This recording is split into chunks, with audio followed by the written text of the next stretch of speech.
Welcome back to the Grave of the Shadows. Before we begin, a huge thanks for your support. If you love the mystery, make sure to subscribe and hit that bell. Now, dim the lights, and let's dive into tonight's chilling tale. In the spring of 1834, in the rolling hills of central Virginia, a discovery was made that would forever change our understanding of human evil. Beneath what appeared to be an ordinary farmhouse, 47 children, ranging in age from 6 to 16, were found chained in a basement. The children, bearing no resemblance to each other and speaking different languages, were in a state of unimaginable suffering. When they were questioned, the only word they could whisper through their tears was, "Mother Sullivan." This chilling scene was documented in the sheriff's report, which remained buried in the Henrico County archives for over a century. 3 of the investigating officers, upon witnessing the horror, resigned from their duties within a week. The story behind the discovery was not just about the gruesome reality of what was found, but the haunting truth that Constance Sullivan, the woman responsible, had been running her twisted operation for over 20 years, undetected. The most disturbing revelation was the fact that the children, who called her mother, were not orphans as the community believed. The truth behind the title was far darker than anyone could have imagined. Before we delve into the full story of the Sullivan family and their unspeakable secrets, let me ask you a question. This channel is not for the faint of heart. It's for those brave enough to confront the darkest chapters of American history. If you've made it this far, you're not like most people. You understand that some truths, no matter how horrifying, need to be faced. So, hit that subscribe button and join our community of true mystery seekers. Tell me, what state are you listening from? Are you ready to face the horrors buried in America's past? It was a cold February morning in 1834 when the small farming community of Millbrook, Virginia, would be shaken to its core. On the outskirts of the town, hidden from the curious eyes of the residents, was the Sullivan family farm. To an outsider, the farm seemed like any other. A simple 2-story farmhouse with a wraparound porch, a red barn in the distance, and fields stretching far into the horizon. The community knew the Sullivans as a quiet, hard-working couple, Ezra and Constance Sullivan. They were well-respected and lived what seemed to be a normal, prosperous life. However, there was much more hidden behind the seemingly peaceful facade of the Sullivan farm. The house, built in the popular Federal style, was nothing extraordinary on the outside, but the basement was a different story. This basement had been significantly altered by Ezra Sullivan over the years, expanding it far beyond the typical root cellar found in most homes of that time. Local craftsmen had been hired to work on the basement's construction, but none were ever allowed to see the completed project. They simply did their assigned tasks, none of them knowing what it would all become. While Ezra handled the physical work of the farm, Constance was known for her charity. She was seen as a kind-hearted woman, always willing to lend a hand to those in need. It was whispered that she was caring for orphan children from her family in Pennsylvania, though no one ever saw them clearly. Whenever someone asked, Constance explained that they were shy, traumatized, and recovering from the loss of their parents. The neighbors, in an era where orphan children were common due to the high mortality rates of the time, never questioned this explanation. In fact, Constance's generosity was accepted without doubt. Her reputation as a kind woman, always willing to help, was so well established that few ever suspected that something dark and sinister was unfolding right under their noses.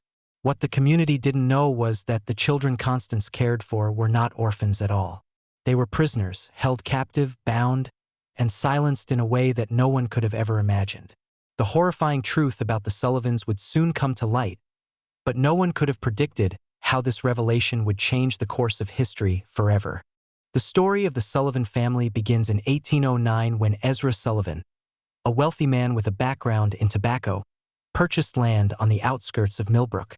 Ezra, an ambitious and driven individual, had inherited his father's tobacco fortune, which enabled him to buy a large piece of farmland in Henrico County. His land, stretching over 200 acres, became the foundation for a life he carefully built in Virginia's rural heartland. Ezra's wife, Constance Sullivan, arrived in Millbrook in 1811. A woman of 22, She came from Pennsylvania and married Ezra soon after arriving. Constance was described by neighbors as a beautiful, elegant woman with dark hair and a soft, gentle voice. She dressed simply but neatly and attended Methodist church services when health allowed. Though she was relatively young, Constance quickly gained the trust of the Millbrook community. Her quiet, reserved nature and dedication to her husband's farm made her a beloved figure among the locals. What truly solidified her reputation, however, was her involvement with orphan children. Constance frequently spoke of caring for several children who had been orphaned due to tragic circumstances, particularly children from her family back in Pennsylvania. She explained that the arrangement was temporary, just until more permanent homes could be found for them. Neighbors saw glimpses of these children, but they never interacted with anyone. Constance always explained that the children were too shy and traumatized to speak or be seen by strangers. This explanation was widely accepted by the people of Millbrook. It was a time when many families suffered the loss of children due to disease, accidents, and harsh living conditions. The idea of orphan children needing help was nothing out of the ordinary. Constance's story fit perfectly into the community's understanding of what was common, and no one thought to question her further. As the years passed, Ezra and Constance's life on the farm seemed stable, with Ezra managing the farm's operations and Constance running the household and caring for the children. The family was well off, and their lifestyle allowed for occasional visits to the local general store, where Constance bought large amounts of food, medicines, and supplies. She explained to the storekeeper, Thomas Henderson, that the quantities were necessary to care for the children, as many had various ailments that required treatment. Ezra's construction projects on the property were often a subject of discussion. Neighbors remarked that the Sullivans seemed to be constantly making improvements to the farmhouse and its surroundings. At night, the sounds of hammering and construction could be heard coming from the farm, but Ezra always explained that these activities were to accommodate the growing number of children under their care. His commitment to the work was clear, and although the community found it odd that Ezra and Constance seemed to be working late into the evening, they simply accepted it as part of their routine. The Sullivans' life was anything but typical, yet no one suspected that beneath the surface, something far more sinister was taking place. Constance, in particular, played her role perfectly. She presented herself as a woman of compassion, selflessly caring for orphan children while shielding them from the outside world. This facade, crafted with such care and precision, allowed her to continue her twisted operation for years without raising suspicion. No one in the small town of Millbrook ever questioned the Sullivans' charitable work. Ezra and Constance had carefully woven a web of deception that would ultimately serve to hide the horrors unfolding behind the closed doors of their farmhouse. But as the community remained blissfully unaware, the suffering of the children in the basement beneath their feet was about to be exposed in the most horrifying way possible. As the years passed, oddities began to emerge on the Sullivan farm. While most families in Millbrook operated within the rhythms of typical rural life, the Sullivans' routine seemed off-kilter. Their farm was quiet during the day but alive with activity long into the night. The sounds of hammering and construction, often heard after dark, raised eyebrows among the townsfolk, but no one dared question the couple who had become pillars of the community. The most peculiar aspect of the Sullivans' lifestyle was the children. They were frequently seen peering out from the Sullivan wagon when Constance came into town for supplies, but the children were always silent, never making eye contact, never speaking. Some townspeople speculated that the children were simply shy, as Constance had always explained. But something felt unsettling about the way they remained hidden, their faces barely visible, their presence barely acknowledged. Dr. Marcus Whitfield, the traveling physician who attended to families in the area, began to take notice as well. He was frequently called to the Sullivan farm to treat one of the orphan children, though he was never permitted to examine them directly. Constance would always describe the children's symptoms in detail, insisting that they were too traumatized and frightened by strangers to allow a doctor's examination. When Dr. Whitfield pressed to see the children, Constance would gently refuse, citing the children's extreme fear of unfamiliar men. This unusual excuse satisfied the doctor's concerns for a time, but a sense of suspicion started to grow in the back of his mind. One evening, Dr. Whitfield, having been called to the farm once more, arrived to find Constance in a state of distress. She explained that another child had fallen ill and required immediate attention. The doctor reluctantly agreed to see the child but was again told the child was too frightened to meet with him. Constance insisted that he administer medicine based on her description of the symptoms. Still, Dr. Whitfield couldn't shake the feeling that something wasn't right. It wasn't just the doctor who had begun to sense the strangeness of the situation. The local storekeeper, Thomas Henderson, had grown accustomed to the large quantities of food and supplies Constance purchased. At first, it seemed reasonable. After all, she had so many children to care for. But the quantities began to seem excessive, even for a family of their size. When Henderson once commented on the amount of flour and cornmeal Constance was buying, she quickly explained that the orphan children required a special diet to recover from their trauma. Still, doubts crept into Henderson's mind. His suspicions were further aroused when he noticed that the children never appeared in public. They didn't come to town for events or to gather with the community. The townspeople, accustomed to seeing families and children mingling in the marketplace, began to wonder about the nature of the Sullivans' household. The more people thought about it, the more unsettling the situation seemed. Yet, Constance's reputation as a kind-hearted, charitable woman remained intact. People were willing to dismiss their growing concerns as the result of their own overactive imaginations. As 1834 unfolded, more strange occurrences took place. Neighbors reported hearing the sound of muffled cries coming from the Sullivan farm late at night. These cries were not the normal sounds of children playing or even the occasional quarrels between siblings. These were sounds of distress, of something far more sinister. Yet when anyone inquired about it, Constance would always explain that the children were simply sick or had nightmares and needed rest. The truth, however, was beginning to emerge. A small group of neighbors, beginning to connect the dots, started to share their concerns. One of the most persistent voices came from William Hutchinson, a local farmer who had been hunting rabbits near the Sullivan property one spring morning. Hutchinson had heard something that sent chills down his spine, the unmistakable sound of children screaming. But these weren't ordinary screams. They were cries of terror, raw and desperate, coming from beneath the Sullivan farmhouse. Hutchinson, shaken by the sound, crept closer to investigate, but the screams were muffled and distant. Still, the intensity of the cries made it impossible for him to ignore. When he saw Ezra Sullivan later that day, Hutchinson asked him about the noise. Ezra, in his usual stoic manner, explained that it was probably just the wind or the noise of animals on the farm. But Hutchinson was unconvinced. Something was wrong. The strange, unsettling sounds he had heard were enough to make him realize that the truth was far darker than anyone in Millbrook had ever imagined. It wasn't until he shared his experience with a few other neighbors that their concerns truly began to take shape. The rumors that had once seemed like paranoia now seemed like the whisper of truth.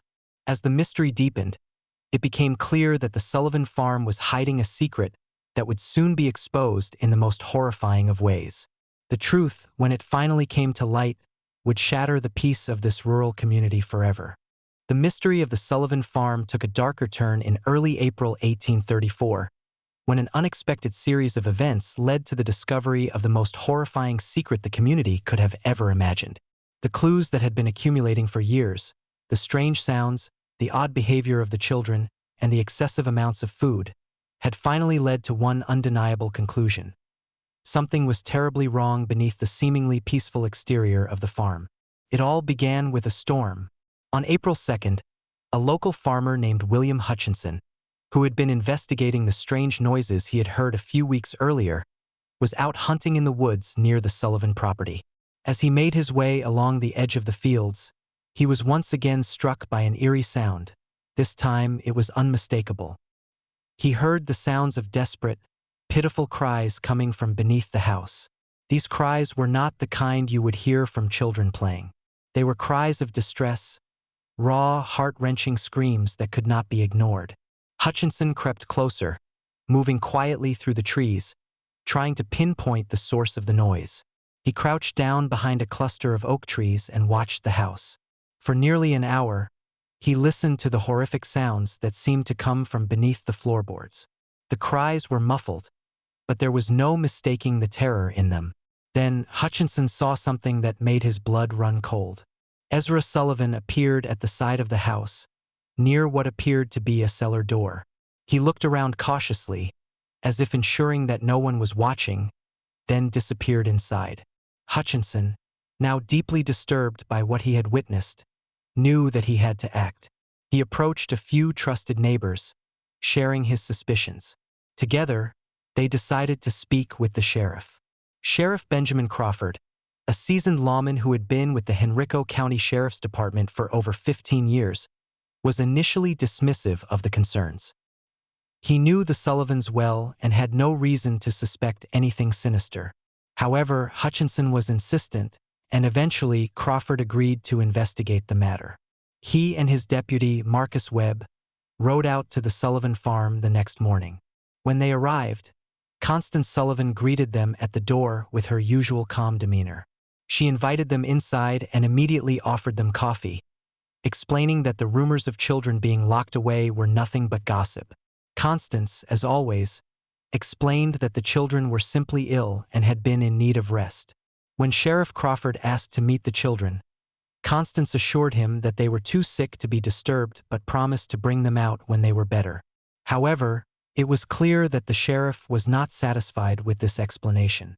Deputy Webb, while walking around the property, noticed something strange. Near the house was a cellar door, which had been secured with 3 separate padlocks, wrapped in heavy chains. The wood around the locks showed signs of desperate clawing, as if someone had tried to escape. This discovery was enough to make both Crawford and Webb uneasy. Crawford, now realizing the severity of the situation, politely asked Constance to show them the cellar. The change in her demeanor was immediate and chilling. Her face went pale, and her hands began to tremble as she stammered about how the cellar was dangerous and that the children were not allowed down there. She insisted there was nothing of importance inside, just old farm equipment and storage. It was at that moment that they heard it, the unmistakable sound of children crying, muffled but distinct, coming from directly beneath their feet. The sound was faint, but it was enough to confirm their darkest fears. The cries were coming from the cellar. Sheriff Crawford immediately ordered Constance to open the door. Reluctantly, she complied. When the door was forced open, the stench that greeted them was overwhelming. It was a horrific mixture of human waste, unwashed bodies, and something far more unsettling. The basement, which Ezra Sullivan had spent years constructing, extended far beyond the original structure of the house. The walls were stone, carefully mortared, and designed to muffle sound. What lay within was beyond anything either officer had ever encountered. The basement was a labyrinth of interconnected rooms, each designed with a specific purpose. In the largest chamber, directly beneath the kitchen, the children were found, 47 of them, all chained to iron rings embedded in the stone walls. They were emaciated, their clothes reduced to rags, and their bodies marked by years of neglect. Many had physical signs of illness, from fevers to respiratory problems, and their skin was pale and covered in sores. What struck Sheriff Crawford most was the silence. After the initial cries for help, the children said nothing. They simply stared at the officers with eyes that seemed hollow, devoid of hope. The horror of what they had endured was clear, yet they did not expect to be rescued. They had been conditioned to believe that this was their fate. Deputy Webb, a father himself, had to leave the basement twice to vomit from the overwhelming sight and smell.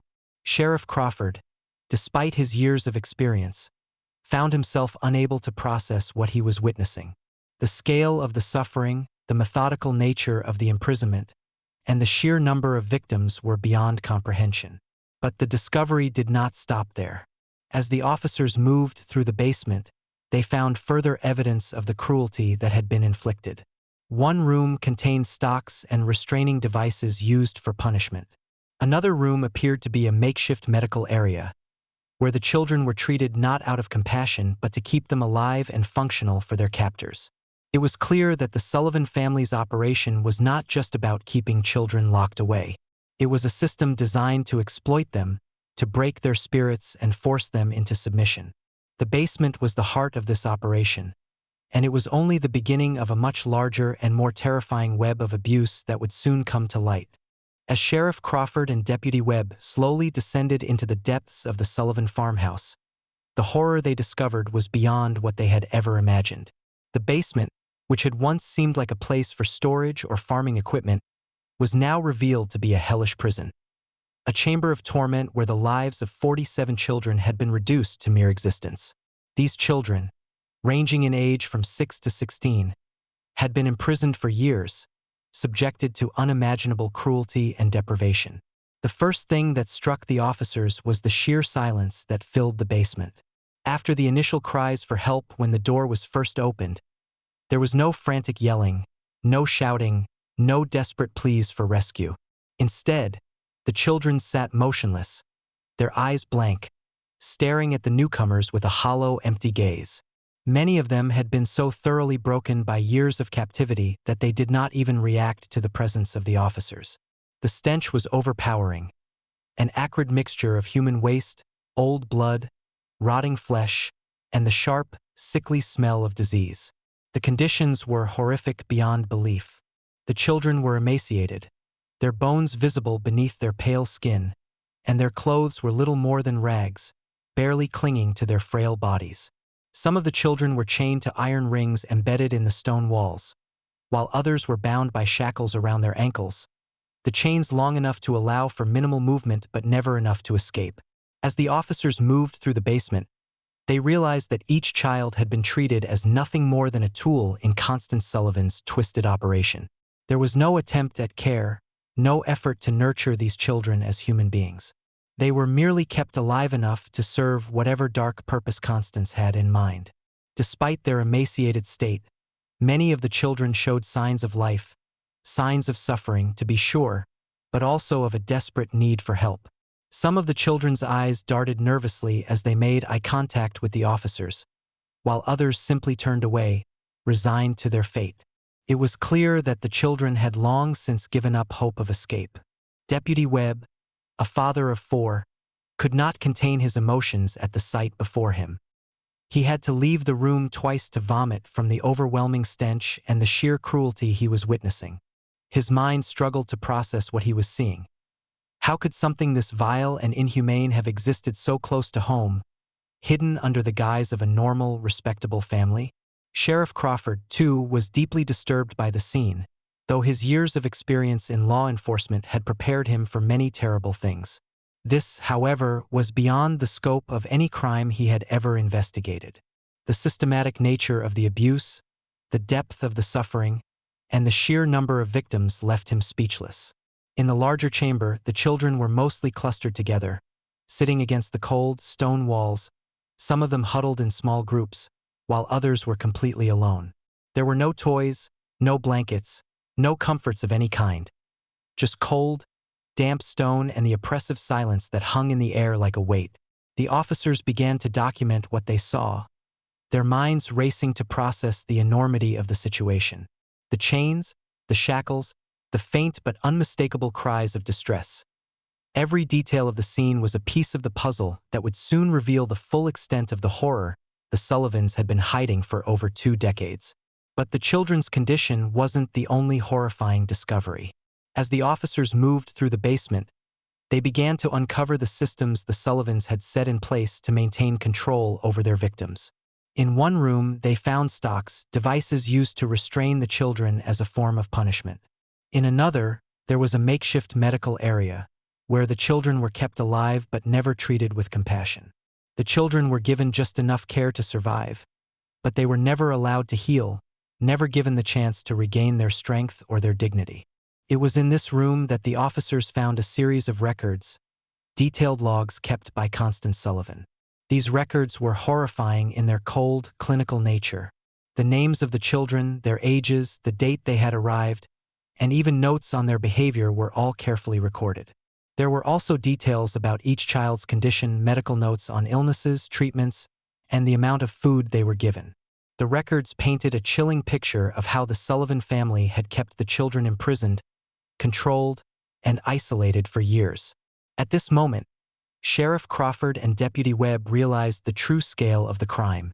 What had begun as a small investigation into rumors of child abuse had turned into the discovery of a massive, organized system of human trafficking and abuse.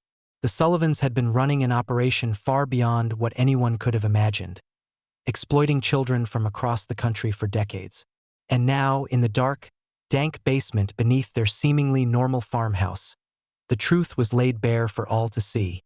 The discovery of the children in the basement was only the beginning of what would become a long and arduous investigation. Sheriff Benjamin Crawford and Deputy Marcus Webb were immediately faced with the daunting task of uncovering the full extent of the crimes committed by Constance and Ezra Sullivan. They knew that what they had uncovered was just the surface, and that a much larger and more horrifying story lay beneath. The first step was to remove the children from the basement. This was no simple task. The children, traumatized and physically weak from years of neglect, were hesitant to leave the only place they had known. Their eyes were vacant, and their movements slow. Some of them had never seen daylight, and the outside world seemed foreign and terrifying to them. But Sheriff Crawford and his deputies were determined to get them to safety. They carefully led the children out of the basement, one by one, offering them food and water, and providing as much comfort as they could. Many of the children could not even speak, their voices lost from years of isolation and abuse. While the children were being cared for, Crawford and Webb began to sift through the basement, carefully documenting the evidence they had discovered. The records that Constance Sullivan had kept were chilling. They revealed the systematic nature of the operation, showing that the Sullivans had been involved in a well-established network of child trafficking. The names of the children, their ages, and even their physical conditions were meticulously recorded. The logs were written in a way that stripped the children of their humanity, reducing them to mere commodities to be bought and sold. Crawford and Webb knew that the Sullivans could not have acted alone. The operation was too large, too well organized for it to have been the work of a single couple. They began to investigate further, looking for any connections the Sullivans might have had with other individuals or groups involved in trafficking children. As they dug deeper, they uncovered a disturbing network that stretched far beyond Millbrook, reaching across state lines and into neighboring regions. It soon became clear that Constance Sullivan had been involved in a much larger scheme. She had been in contact with individuals in other states, arranging for children to be sent to her farm for purposes that were anything but charitable. Some of the children had been purchased from poorhouses, while others had been lured with promises of food and shelter. The records found in the basement showed that over the years, more than 90 children had passed through the Sullivan household. Some had been sold, others had been kept, and the rest, well, the fate of the others was far darker. The investigation intensified as authorities from surrounding counties became involved. Sheriff Crawford and Deputy Webb, now joined by a team of state investigators, began to piece together the extent of the operation. They interviewed the few surviving victims who had been rescued from the basement. Many of the children, still in a state of shock, could not remember much of their time on the Sullivan farm. They had been kept in isolation for so long that they had lost track of time, and their memories were fragmented. But as more children were interviewed, a clearer picture began to emerge. Some of the survivors, though physically weak, were able to provide crucial details about their captivity. They spoke of being transported from different parts of the country, some from Pennsylvania, others from as far south as Georgia. They described being told that their families had abandoned them, that they were unwanted and unloved. They were told that no one was looking for them, that they had been brought to the farm for their own safety. The children were conditioned to believe these lies, and most of them had no idea that they had been kidnapped or trafficked. The investigation uncovered a system of manipulation and control that was almost as disturbing as the physical abuse. Constance Sullivan had convinced the children that they were worthless, that no one would ever come for them, and that their lives had no value. The children were told that they were lucky to be taken in by the Sullivans, who had promised to care for them. Those who misbehaved were punished, sometimes severely. Others were subjected to psychological manipulation, taught to believe that the outside world was dangerous and hostile. As the investigation progressed, Sheriff Crawford and his team began to uncover evidence that pointed to a much larger network of child traffickers. Constance Sullivan's connections to individuals in other states were beginning to surface. There were letters from other parts of the country, correspondence that had been carefully hidden in the Sullivan basement. The letters, which were written in code, revealed details about the trafficking operation, including the types of children that were in demand, their ages, and their physical conditions. Sheriff Crawford's worst fears were realized when he found documents that outlined specific orders for children with particular characteristics, from those who were healthy and strong to those who were weaker, more vulnerable. These children were being traded like livestock, their worth determined by their age, health, and obedience. The scale of the operation was horrifying, and it was clear that Constance Sullivan had been at the center of it all. But what was even more disturbing was the realization that the Sullivans had been able to operate this scheme for so long without raising suspicion. They had carefully constructed their lives to appear normal, hiding their dark secrets behind a veneer of charity and goodwill. As the investigation continued, the pieces of the puzzle began to fit together. Sheriff Crawford, along with the growing team of investigators, was determined to uncover every last detail of the Sullivans' operation. They knew that they were not just dealing with two criminals, but with an entire network of individuals who had been trafficking and exploiting children for years. And they were just beginning to scratch the surface. As Sheriff Crawford and his team continued their investigation into the Sullivan family, the scope of the operation grew more complex and far-reaching than anyone could have anticipated. What had begun as a local investigation into child abuse soon revealed itself to be part of a much larger and deeply organized trafficking network. The Sullivans, it seemed, were not working in isolation but were deeply embedded in a far-reaching criminal enterprise that spanned across state lines. The first clues of this wider operation emerged from the letters found in the Sullivan basement. These letters were written in a simple code, which investigators soon deciphered. They contained detailed instructions about the trafficking of children, including the transportation of children between states and the specific requirements of the buyers. Some letters referred to merchandise being delivered to the Sullivans, but as investigators soon realized, the term was a euphemism for children. These letters made it clear that the Sullivan farm was just one part of a network that trafficked children, providing them to wealthy buyers across multiple states. Constance Sullivan had been in contact with at least a dozen individuals in various parts of the country, all involved in the trafficking operation. Some of the contacts were in Pennsylvania, others in Maryland, North Carolina, and as far south as Georgia.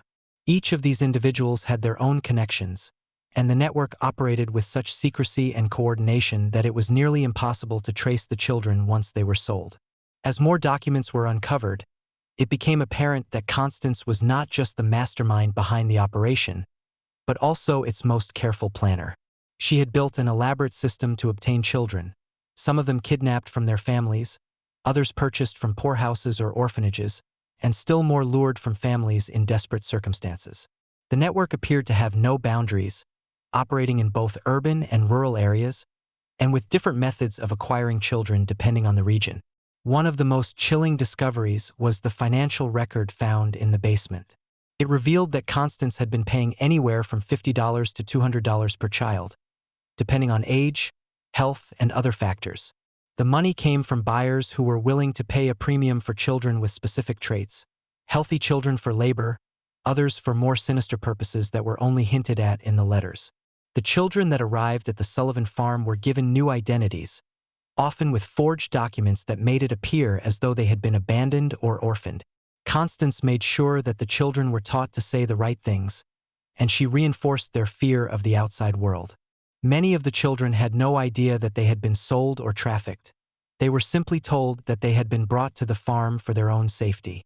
As the investigation progressed, it became clear that the Sullivan operation was not just a local crime. The scale of the trafficking network extended well beyond Virginia, stretching into neighboring states. Authorities began to trace the routes by which the children were transported. Some were moved by wagon, while others were hidden in larger shipments, disguised as cargo. It became evident that the children were passed along to different parties, sometimes staying with the Sullivans for years, other times only for a short period before being sold again. Sheriff Crawford, working with federal agents and investigators from surrounding counties, began to piece together the connections between the Sullivans and the other criminals involved in the network. They discovered that Constance had been in regular communication with a wealthy plantation owner named Henry Blackwood, who was one of the major buyers in the network. Blackwood had been purchasing children from the Sullivan farm for several years, using them for purposes that were still largely unknown. The investigation also revealed that some of the children had been sent to wealthy families in the South, particularly in the areas surrounding Charleston, South Carolina. These families, it seemed, were using the children as labor, but there were also disturbing reports of the children being subjected to experiments and other forms of abuse. What was perhaps most shocking of all was the involvement of several local officials in the operation. Some of the contacts Constance had communicated with were corrupt individuals who had been bribed to provide children or to cover up their disappearance. These officials helped facilitate the trafficking, ensuring that the children were delivered to their buyers without interference from the law. The discovery of the Sullivan operation shocked the nation. It was one of the first instances in American history where a child trafficking network had been exposed on such a large scale, and the full extent of the horror was still unfolding. Investigators began to realize that Constance Sullivan and her associates had been running a sophisticated, well-oiled machine that exploited vulnerable children for profit. As the investigation gained momentum, more survivors began to speak out. The few children who had been rescued from the Sullivan farm shared their stories, providing details about the horrors they had endured. The survivors spoke of how they had been forced to call Constance mother, how they had been kept in line with threats and punishments, and how they had been made to believe that no one would ever come for them. Some of the survivors had been with the Sullivans for years, and their accounts revealed just how deeply the psychological manipulation had taken root. But the investigation was just beginning. As Crawford and his team delved deeper into the network, they knew that they were dealing with an operation that had gone on for far too long and had touched many lives. The fight to bring the Sullivans to justice was far from over. As Sheriff Crawford and his team delved deeper into the investigation, they began to uncover the truly disturbing methods that Constance Sullivan had used to control the children. While the physical abuse they endured was appalling, it was the psychological manipulation that truly separated this case from other instances of abuse. Constance had created a system of control that was both clever and deeply insidious, keeping the children subdued and compliant for years. The first element of Constance's manipulation was her ability to make the children believe that they had been abandoned by their families. She convinced them that their parents had either died or abandoned them, and that they were now in the care of a mother who would provide them with shelter and safety. For many of the children, who had come from impoverished backgrounds or had lost their parents to disease or accidents, this was a believable story. They were vulnerable and desperate for care, and Constance provided them with what seemed like stability, at least at first. For the younger children, Constance's lies were easily accepted. They were too young to understand the complexities of the world, and her words became their reality. They were told that the outside world was dangerous and full of cruel people who could hurt them. Constance used these stories to instill fear in their hearts, ensuring that they would never attempt to escape. The idea of being rescued was foreign to them because they had no concept of a life outside the Sullivan farm. For the older children, Constance employed different tactics. She would tell them that they had been saved from lives of poverty, neglect, or abuse, reinforcing the idea that they owed her their loyalty and gratitude. She manipulated their emotions, making them believe that they were incapable of surviving on their own, and that the outside world would never accept them. These children were often told that their lives had no value beyond the care they received from Constance.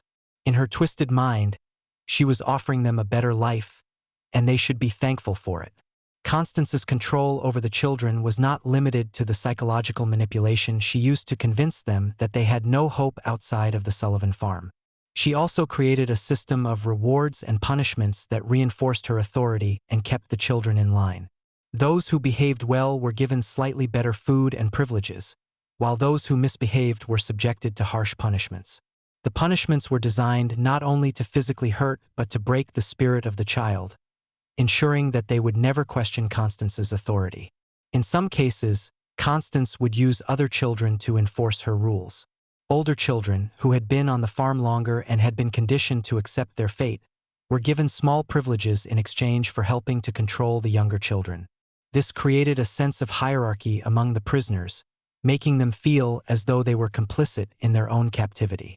It also served to pit the children against one another, ensuring that they would not band together to resist their captor. But perhaps the most insidious part of Constance's manipulation was how she isolated the children from the rest of the world. The Sullivans had ensured that the children were never seen in public, and Constance told them that they were not allowed to speak to anyone outside the family. The children were made to believe that the outside world was hostile and that any attempt to reach out to others would only result in punishment. By keeping them isolated, Constance ensured that the children had no idea how much their situation differed from that of other children. They had no sense of what normal family life was like, and as a result, they came to accept their captivity as their reality. Even the few interactions the children had with outsiders were carefully controlled. Constance would provide elaborate explanations for why the children never spoke or interacted with others.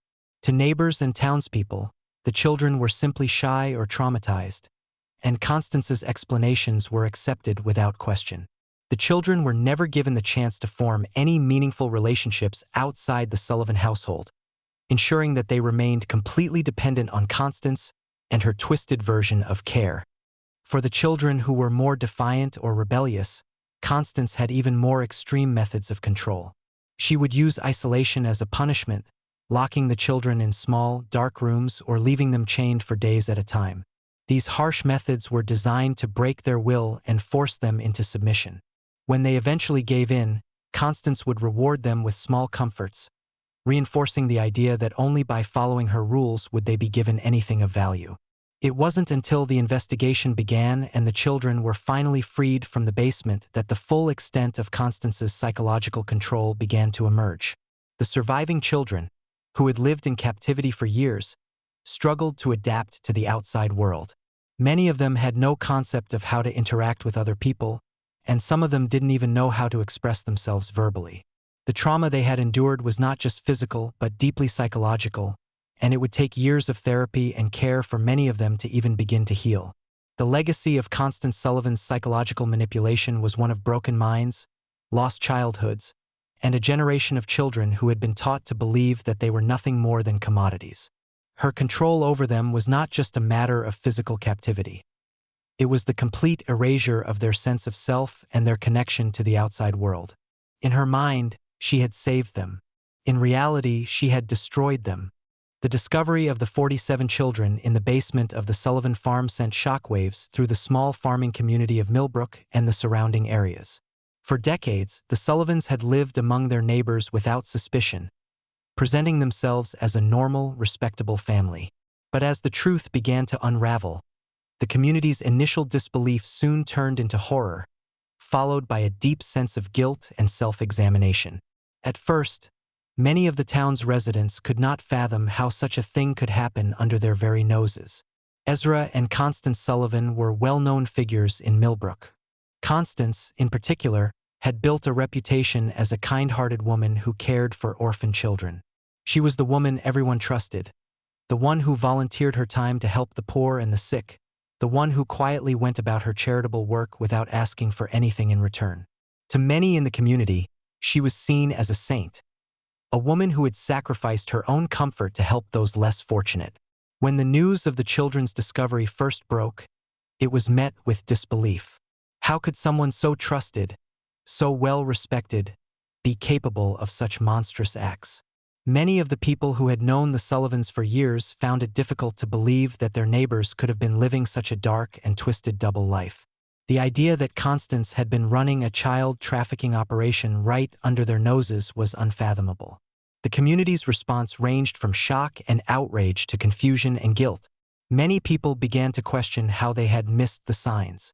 How had they failed to see the suffering that was taking place so close to home?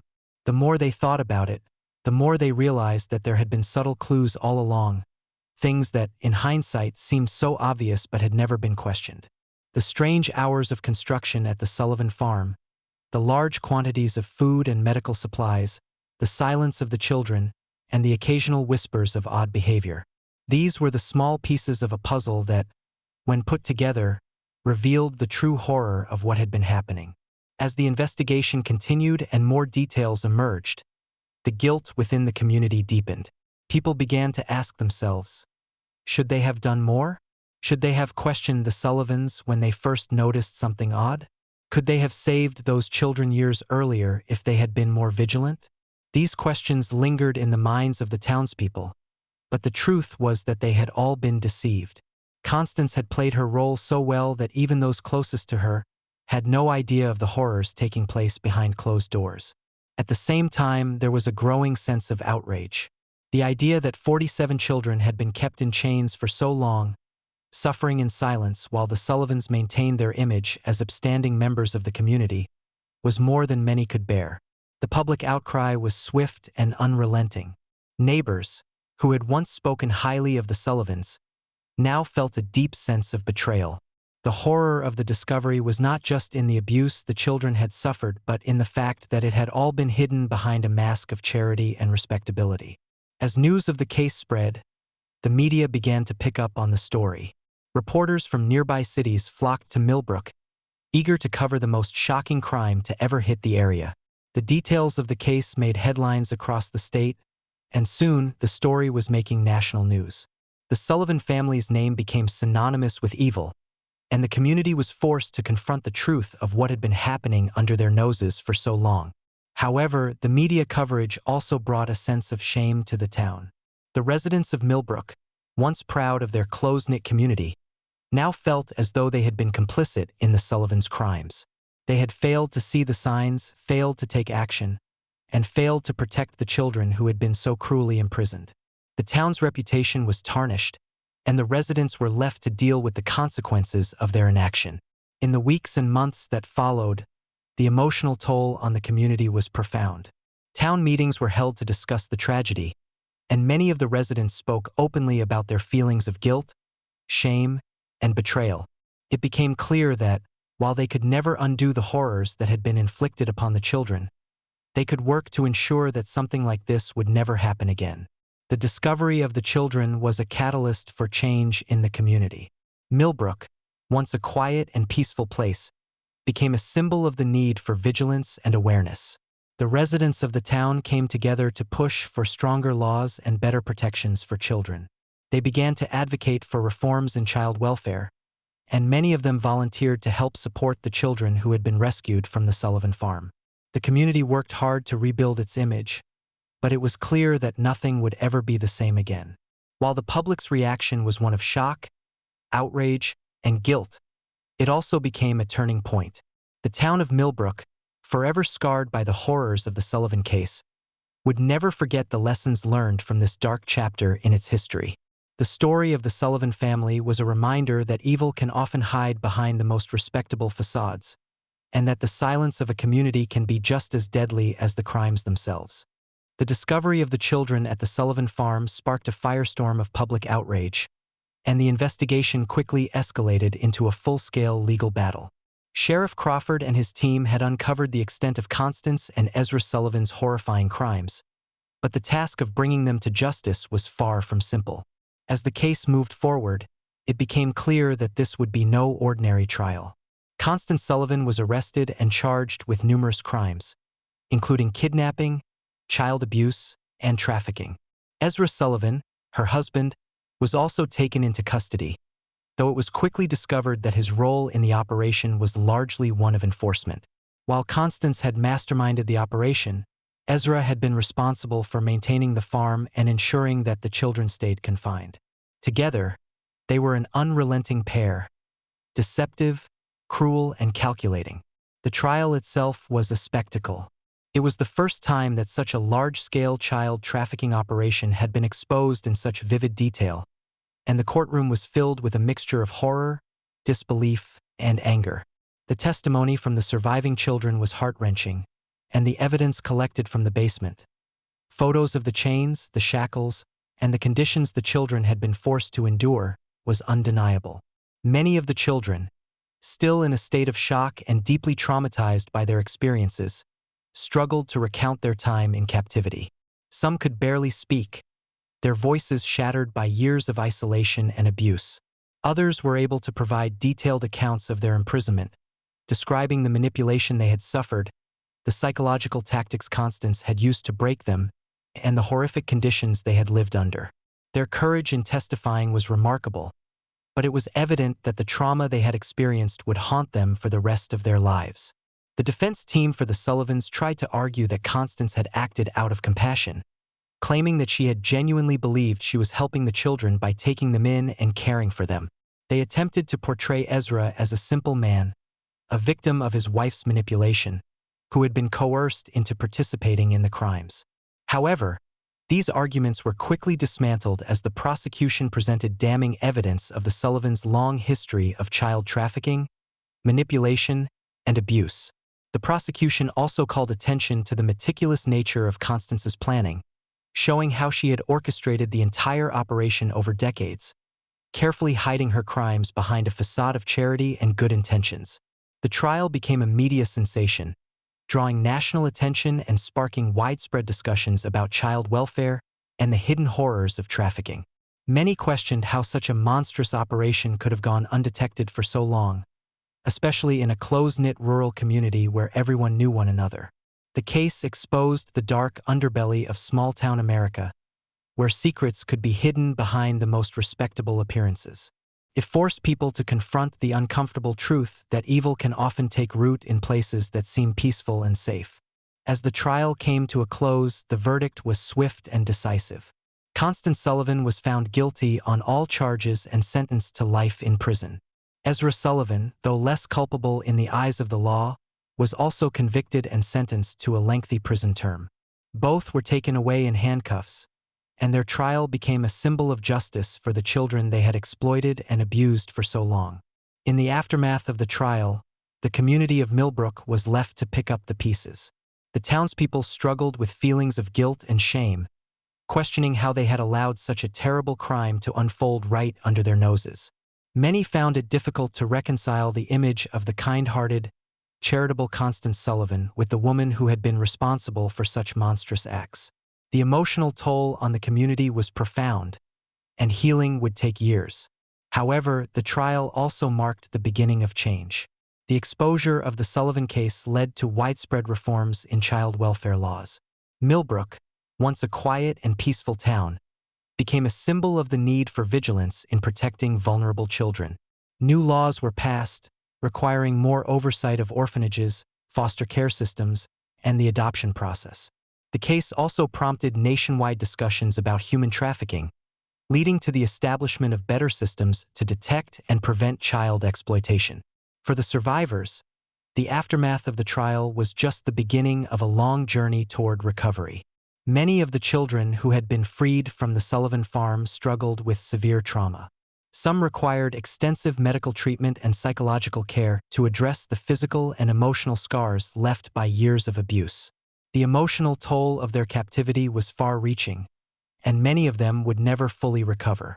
The Sullivan case also led to the formation of several advocacy groups dedicated to protecting children from trafficking and abuse. These organizations worked tirelessly to ensure that children in foster care or orphanages were safe from exploitation.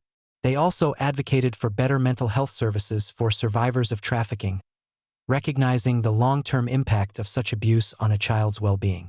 In the years that followed, the case would become a grim reminder of the lengths to which people could go to exploit vulnerable children.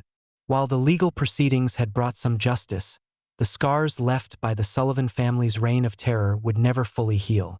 For the survivors, the trial had marked a small victory in their battle to reclaim their lives, but the real work of healing would take much longer. The shocking events surrounding the Sullivan family left a permanent mark on the town of Millbrook and the nation as a whole. The horrific discovery of the 47 children in their basement was just the beginning, but the impact of the case would reverberate long after the trial and the convictions of Constance and Ezra Sullivan. The case became a pivotal moment in American history, a turning point in the fight against child trafficking and abuse, and a stark reminder of the dark truths that can hide behind respectable facades. In the years following the trial, the legacy of the Sullivan case became a catalyst for reform. The investigation and its subsequent media coverage brought the issue of child trafficking to the forefront of national consciousness. For the first time, the public was forced to confront the reality that human trafficking wasn't something that happened only in distant foreign lands. It was happening right in their own backyards. As a direct result of the Sullivan case, child welfare laws were overhauled across the United States. Federal and state lawmakers enacted new legislation aimed at increasing oversight of orphanages, foster homes, and adoption agencies. These reforms included mandatory background checks for anyone seeking to care for children, stricter monitoring of children's living conditions, and improved reporting systems for suspected cases of abuse. The Sullivan case made it clear that more had to be done to protect vulnerable children from exploitation. The case also sparked a renewed focus on the prevention of human trafficking. Advocacy groups and child protection organizations gained momentum in their efforts to raise awareness about trafficking in all its forms. They worked tirelessly to educate the public about the warning signs of trafficking and to promote policies aimed at preventing children from falling victim to such crimes. The Sullivan's operation, which had remained hidden for so long, was seen as a cautionary tale about the importance of vigilance in protecting children. But the legacy of the Sullivan case was not just about legal reforms or changes in policy, it was also about the survivors. The children who had been held captive for years in the basement beneath the Sullivan farmhouse were left with physical, emotional, and psychological scars that would last a lifetime.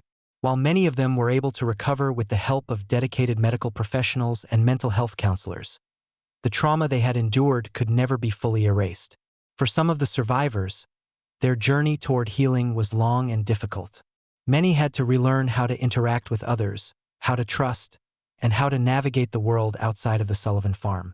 Some children, who had spent years in isolation, had difficulty adjusting to a life filled with people, noise, and activity. Their emotional scars were deep, and the process of healing was slow and painful. Yet, despite the profound challenges they faced, many of the survivors found ways to rebuild their lives. Some went on to become advocates for child welfare, speaking out about their experiences in an effort to help prevent others from suffering the same fate. Others found solace in smaller, quieter lives, seeking peace and stability away from the media attention that had followed them in the aftermath of their rescue. The Sullivan case also brought to light the issue of psychological manipulation in cases of long-term captivity. Constance Sullivan's ability to control the minds of the children, to convince them that they were worthless and abandoned, was perhaps the most insidious part of the operation. Many of the survivors struggled with feelings of guilt and confusion, unable to reconcile the false memories Constance had planted in their minds with the truth of their experiences. It would take years of therapy for many of them to undo the psychological damage that had been done to them. In the larger picture, the Sullivan case became a symbol of both the dangers of unchecked power and the resilience of the human spirit.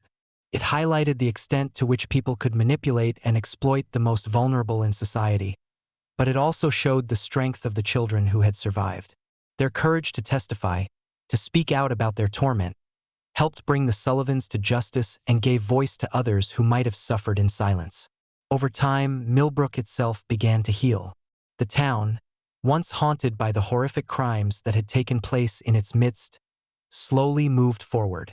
The legacy of the Sullivan case was not just about the darkness that had been exposed, but also about the strength of a community that could learn from its past and work to ensure a safer future for its children. The town became more proactive in supporting child welfare initiatives, and many residents became involved in local efforts to help at-risk children in the area. The Sullivan case would go down in history as one of the darkest chapters in American criminal history, but it was also a catalyst for change. It sparked a national conversation about child welfare, human trafficking, and the need for better protection of vulnerable children. It taught the public an important lesson about the dangers of ignoring the signs of abuse and trafficking and the importance of staying vigilant in protecting children from harm. In the end, while the Sullivans had caused unimaginable suffering, the survivors and the legal reforms that followed were a testament to the resilience of the human spirit and the ability to make a difference in the face of unimaginable darkness.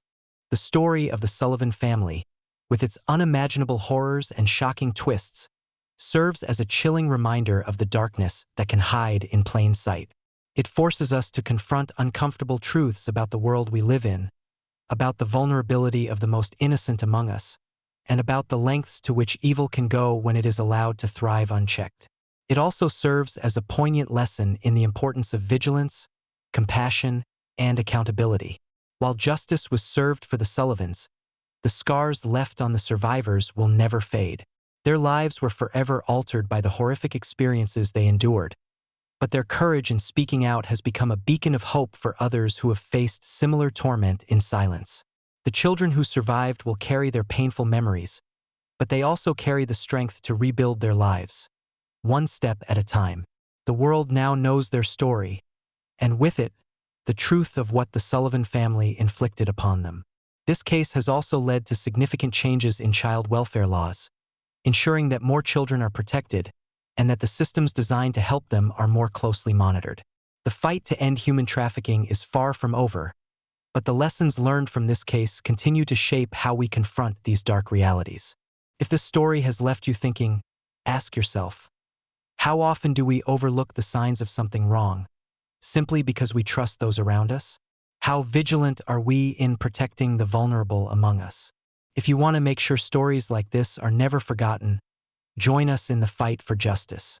Hit that subscribe button, share this video, and leave a comment below to tell us your thoughts. Stay vigilant, stay aware. Let's continue uncovering the truth together.